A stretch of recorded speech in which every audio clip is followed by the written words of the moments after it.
écoutez, je suis heureux d'annoncer au nom de la ministre, Mme Laforêt, André Laforêt, qui est aux affaires municipales et à l'habitation, que la Société d'habitation du Québec, ce que vous savez probablement, autorise la réalisation de 14 unités résidentielles dans le cadre du programme Accès Logis. C'est une somme de plus d'1,2 million qui est annoncée aujourd'hui. Donc, c'est une très belle annonce. Et j'en profite également comme député pour arrondir ma participation financière à 5 000 $. Alors, on va régler tout ça du même voyage, là. Et vous comprendrez que je sais l'ouvrage qui a été fait depuis le début. En tout cas, je m'en doute, là, parce que moi aussi, je suis tombé dans le dossier. C'est un beau dossier. Moi, je voudrais quand même remercier l'organisme l'Éveil des Basques qui ont collaboré puis travaillé à la conclusion finale du dossier. Et je pense que c'est une belle collaboration qu'on a faite ensemble. La maison Martin Matt, on se souvient, a pour objectif d'offrir une meilleure qualité de vie aux enfants. Et vous savez que c'est le point le plus, un des points les plus sensibles du député, disons, quant à l'avenir de nos jeunes et également des adultes qui vivent des traumatismes crâniens. Alors, comprenant des aires, puis là, je pense qu'on va revenir tantôt, des aires personnelles et communes. La maison Martin Matt, située à Trois-Pistoles, c'est une maison régionale qui veut donner un milieu de vie adapté puis sécuritaire à nos gens. Et l'intégration sociale, j'en parle à journée longue. Je fais le tour des communautés. Je continue dans mon porte-à-porte. Puis soyez pas tannés de n'entendre parler, c'est la réalité. Il faut intégrer nos gens à différentes réalités. Toute la notion de tissu social puis d'intégration, c'est pas juste dans les grandes villes que ça existe comme problématique. Et je vous invite n'importe quand à venir une journée avec moi. On va se comprendre très bien sur le terrain. Là, aller voir les gens puis frapper sans savoir où vous allez. On va offrir également des activités quotidiennes et domestiques de surveillance, d'animation et de réadaptation. Tout ça, ce 1,2 million de dollars aujourd'hui annoncé, confirmé, bien, c'est une première aussi dans l'Est du Québec. Donc, deux fois plus fiers de l'annoncer. Alors, la participation du milieu a été un des éléments déclencheurs, puis il faut le dire, 600 000 $ du milieu. Donc, il ne faut vraiment pas l'oublier. Ça a été, je l'ai mentionné, un travail d'équipe, un travail qui a demandé énormément de votre part. Un travail que j'ai pris au vol, puis j'ai continué, puis je le disais en blague tantôt, mais croyez-moi, on me poussait de tous les bords, de tous les côtés dans ce dossier-là, et j'ai poussé de tous les bords, de tous les côtés, moi aussi, pour que ça avance comme dans tous les dossiers. Et on est rendu là. Probablement qu'il y aura des appels d'offres très prochainement. Et ce qui s'en suivra, ça vous appartient.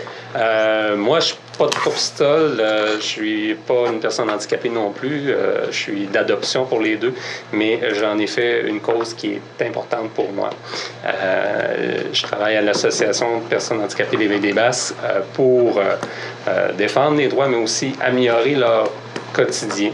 Et je suis convaincu que la maison Martin Matt de Trois-Pistoles va remplir ce besoin-là, qui était criant, c'est quelque chose qu'il n'y avait pas ici à Trois-Pistoles, donc les personnes qui vivaient avec un handicap se retrouvaient parfois dans des résidences qui n'étaient pas adaptées à eux.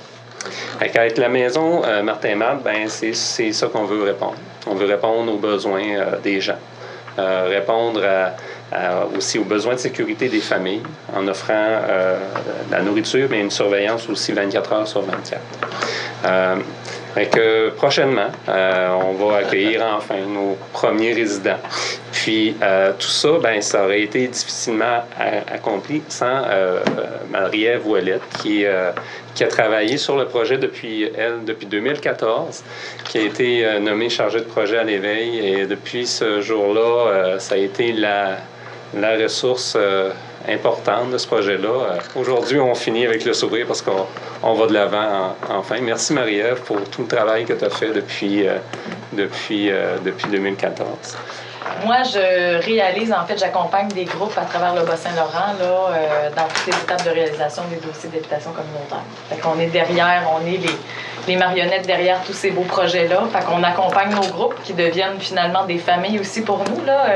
J'ai travaillé très fort avec Marie-Ève, puis ce qui est vraiment intéressant dans ce dossier-là, puis ce qui est vraiment particulier, moi, je suis à la tête du GRT du Bas-Saint-Laurent. Ça fait plus de 15 ans que je suis là, puis de voir quelqu'un qui a ramassé autant d'argent dans sa propre petite personne avec sa mission, là.